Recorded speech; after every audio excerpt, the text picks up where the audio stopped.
ফুসফুসের সংক্রমণজনিত রোগে ভুগছে বাচ্চাটি।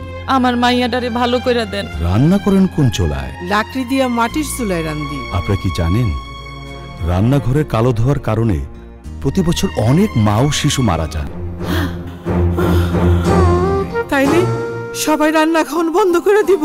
না, সাধারণ চুলা বাদ দিয়ে উন্নত চুলা এবং ধোঁয়া হবে না এমন জ্বালানি ব্যবহার করুন। আপা, বিভিন্ন ধরনের উন্নত চুলা আছে।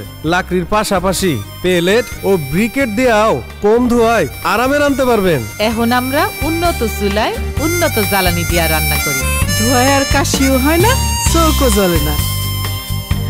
ধোঁয়াকালির দিন শেষ, উন্নত চুলা ও জ্বালানিতে রান্না হইব বেশ।